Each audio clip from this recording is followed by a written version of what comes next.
It's time we talk about improving your lead sources. I'm Mark Hunter, the Sales Hunter, and every week I put out a video like this. I do hope you go to YouTube and subscribe to my YouTube channel, but more importantly, go to my website and check out the Sales Hunter University.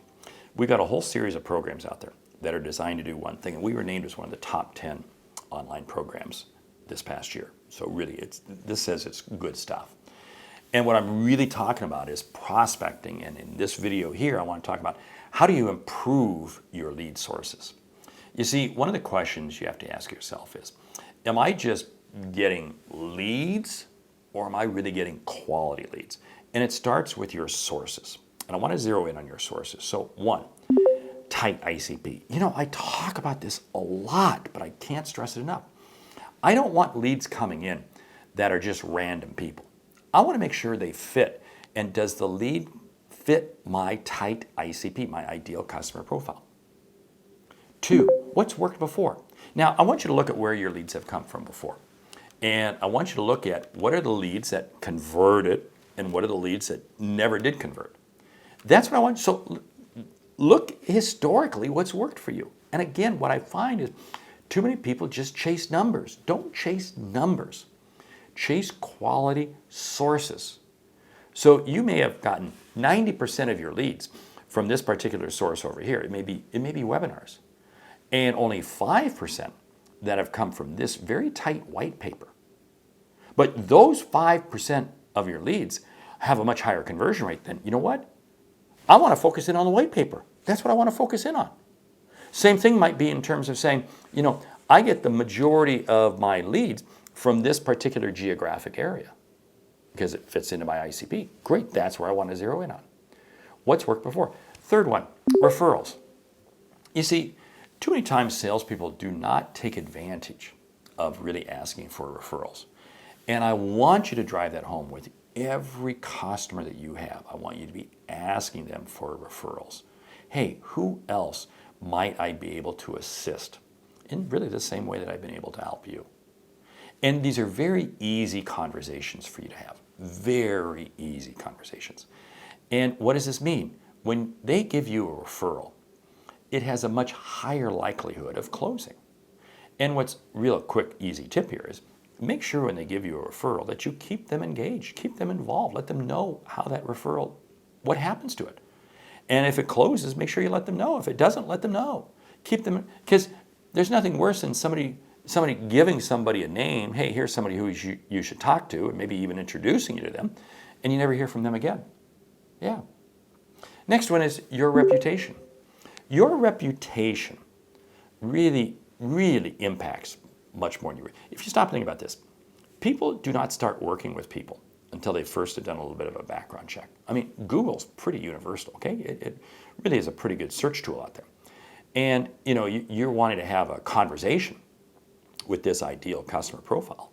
They're going to go out and check your profile before they agree to a meeting. What's your reputation? Now, this is not an excuse for you to go hog heaven on social media. But if you do stop and think about this, think about my own business. I put videos out like this every week. I'm continuously streaming content out there. Now, it's part of my business, but what does it do? It improves my reputation. Yeah. Now, you have to do it in a controlled manner. I'm not saying that, like I said, don't go hog wild. But what does the internet say about you and your company? Next one, existing customers. This goes beyond referrals. I already talked about referrals. The existing customers are your lead source because there's a tremendous amount of business that gets left on the table when we say we close a deal. We don't close a deal, we open a relationship. And I want to stress that. If you're not able to get a significant amount of business from your existing customers, then something's wrong with the product or the service you deliver. Think about that for a moment. You see, the amount of business you get from repeat business and additional business and so forth that you get from existing customers or by way of referrals from customers is a real indication of the quality of the service that you provide. Next one, associations. What are the associations that you need to be aligned with that you can use as one of your lead sources? If you're focused on this particular ICP, and that ICP has got a trade association, Are you involved with that trade association? Are you engaged with them? Again, excellent lead source. Next one is your network. Your network. Now, I really hate saying your network because it really should be nurture your network, because I really firmly believe you don't use your network. You're constantly nurturing your network and you're helping it multiply and grow. And a rising tide lifts all boats.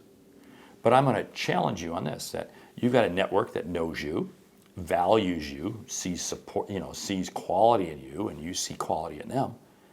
What can you be doing to help them get more leads and you get more leads? And when I mean leads, I mean great leads. Next one, be an influencer. Be an influencer. It's interesting. I coach a lot of salespeople. And one of the things that I've noticed is as they become more and more of a top performer, they are seen more and more as an influencer in their space. Yeah. Now, does being a top performer precede becoming an influencer, or does being an influencer precede being a top performer? I don't know. I don't care. But it's amazing how the two go hand in hand. What am I talking about here? Be an influencer in terms of, are you participating in association events? Are you participating in industry activities? What are you doing there to really help and be seen? Content you're putting out on LinkedIn. Are you adding commentary that's allowing people to see your expertise? Are you adding pieces of information? Are you helping others? That's how you become an influencer.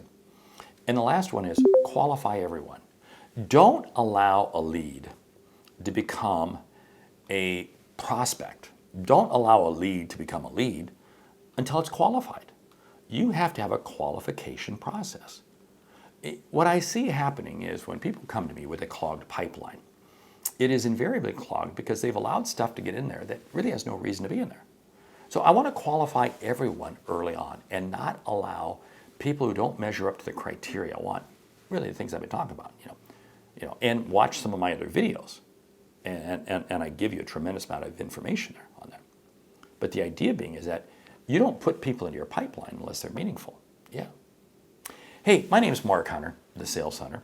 The Sales Hunter University. We've got a new course out there. I want you to check it out because I have one goal in mind. I want you to become the most efficient, effective prospector, because your goal is to help others see and achieve what they didn't think was possible. Oh, and you know what? That's my goal too, because I want you to help see and achieve what you didn't think was possible. Hey, thanks so much. Great selling.